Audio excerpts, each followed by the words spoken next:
I grew up in a beauty salon. My dad is the manager. My mom is the hair designer.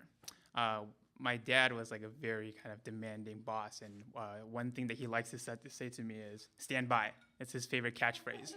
So it would be like not busy in the salon, only one customer, and my mom is cutting her hair, and I'll be going to the kitchen to get my lunch. Like I'm about to take a bite of my McChicken, and I would hear customers come in the door, and my dad would rush by and say, "Customers coming, stand by." And then it would be like a nice afternoon out, and I asked my dad for permission to go play basketball with my brother, and he would say, "Oh yeah, sure."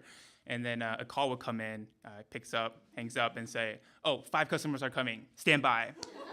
He just loves that phrase. And for customers knew us as very, very like obedient sons. We did everything that our parents told us. We never fought back, and we were very polite. And I always listened to my dad, even if the things he told me to do were questionable. Once we were driving to get my driver's license written test, and I only studied for 2 days, so I was really unprepared.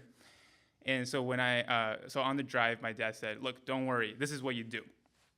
You go to the DMV entrance, and then you wait for look for a test taker who's coming out, finish their test. Look for a pretty young lady and flirt with her and charm her so that she would give you her test results." So as an obedient son, I get out of the car, I go to the front entrance of the DMV, and I wait, and then I see this female test taker who fits the profile, and so then I start chatting with her. It was a really nice conversation. She was a really nice human being, but I had to fit in there somewhere that I'm very nervous about the test, it's just how was the test for you? I was just trying to have a conversation, and she actually ended up saying, "Hey, do you want to take a look at my test?" So I took a look at the test. We wrapped up the conversation, and I said goodbye and went in. When I got there, I realized that there are actually 4 versions of the test. So I look at the test, and what do you know? I got her version. And so I actually took the test. I passed, and I missed 1 point just so that I didn't push my luck. So that's an example there. But as I grew older, I started to get into more arguments and started to disagree with my father more.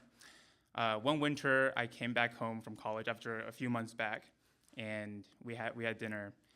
We started arguing. One of our typical arguments starts being about politics.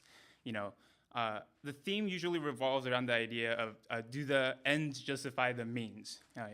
Would China be such a prosperous and peaceful place and country if they had not censored their dissidents or punished people for being against the government?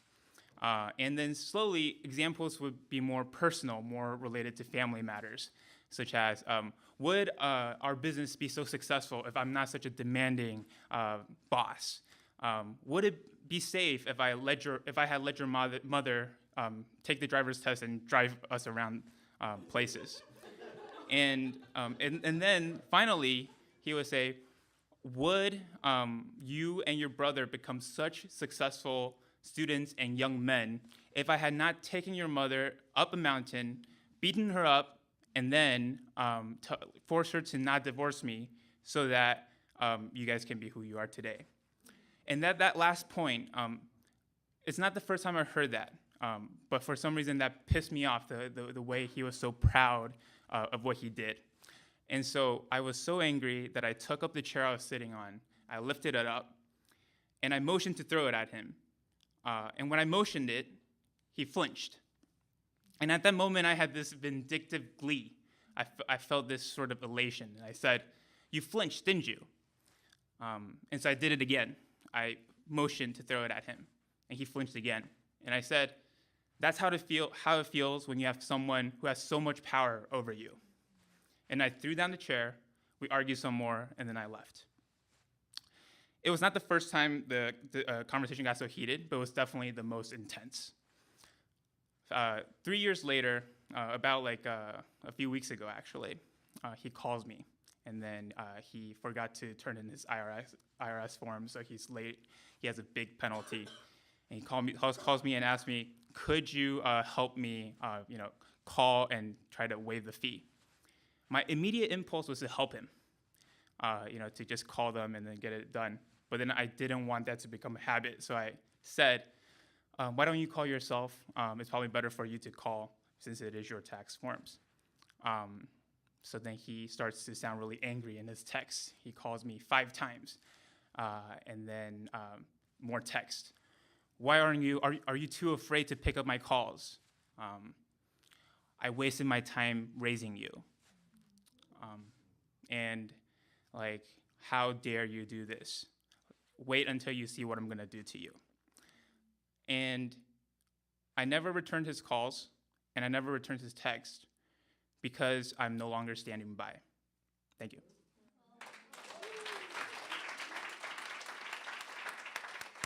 Eric Lau.